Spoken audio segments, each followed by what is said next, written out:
Hey everybody, so today's video is an introduction to algebra. And before we start, I want to thank my sponsor for this video, which is Beeline Iron Supplements. Contributes to reduce tiredness and fatigue. Anyway, so let's start. So what is algebra? So algebra is a study of unknown numbers called variables. Now algebra, I think, is probably going to be the most important topic you are going to encounter in your 6 years of school here.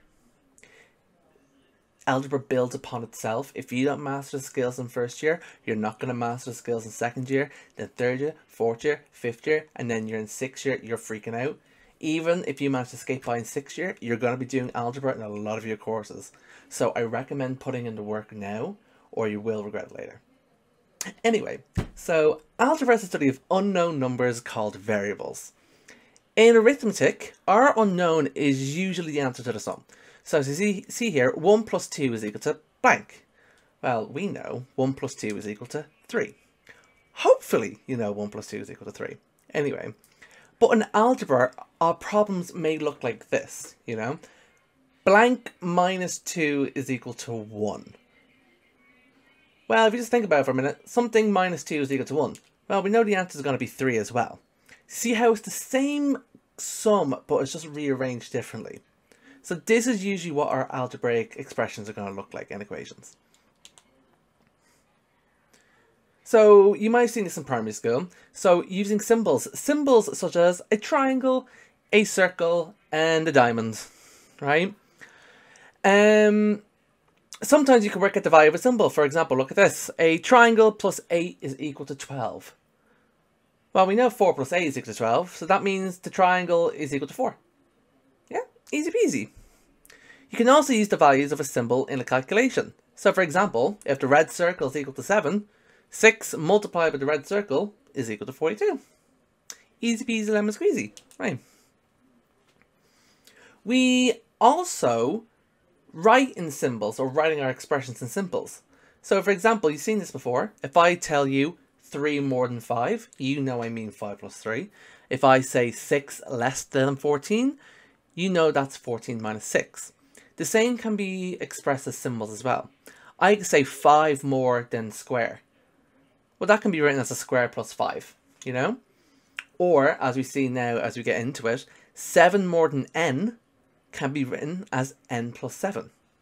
8 less than x can be written as x minus 8. So as you've seen in the previous examples there, the last 2 examples, we use letters instead of symbols. And that's the case for most algebraic expressions, okay? So we use most commonly x. Now you'll find in different questions we use a lot of the English alphabet, but primarily we use probably x and y. If we don't know the quantity, for example, how many computer games Ethan has, we can use a letter to represent the quantity. So we could say that Ethan has X amount of computer games. If Ethan buys 3 more, he now has X plus 3 games. So X plus 3 is known as our algebraic expression, and X is known as our variable. So why X is known as a variable is because the answer for X can vary from question to question.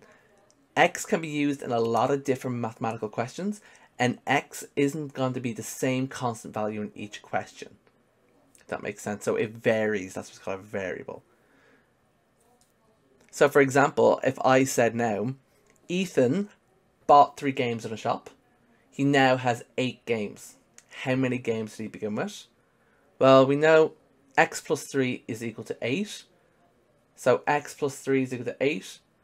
X is equal to 5. So therefore, x is 5.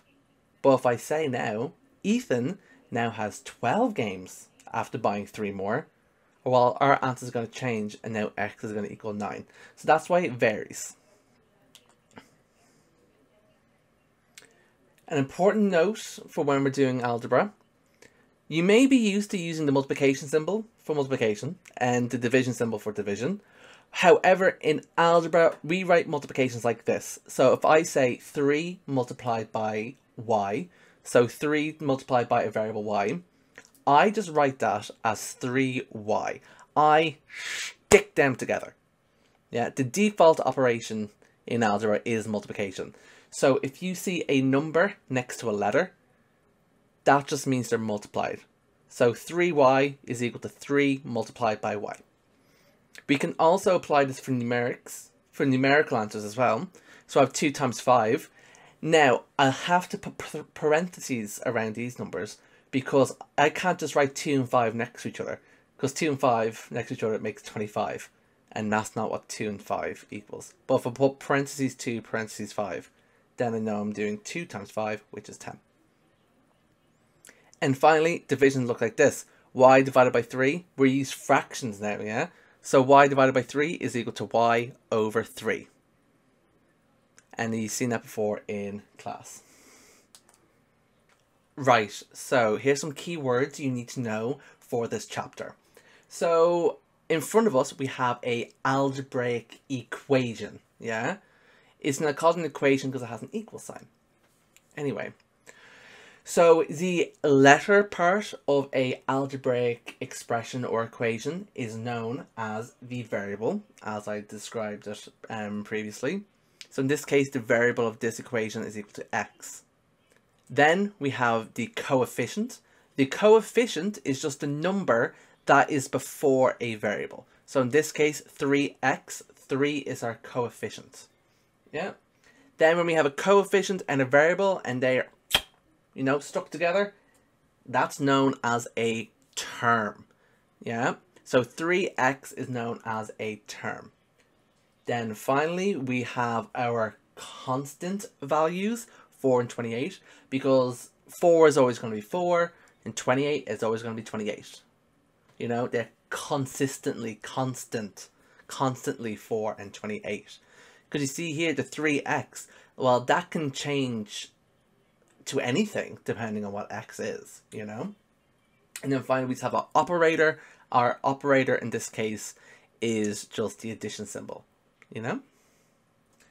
So consider the algebraic expression 11 plus 5x. So the variable is a letter, usually x or y, that represents a number. So in this case, x is the variable. A constant is a quantity that does not change in value, so just a number itself. So in this expression, 11 is a constant. A term is a product of a constant and any number of variables. So for an example, 7x squared y. Yeah, that's a more difficult example. We'll be going over them later. But 5x here is an example of a term, but this is usually just written as 5x. And then finally, a coefficient is just a number in front of the symbol that is multiplying by a variable. In the term 5x, 5 is the coefficient of x, right? So this what you should take away from this video at least. So the next video in this little series is going to be on substitution, and I'll be going over that in the next lesson. So that's everything. See you later, my dudes. Ew, why did I say that?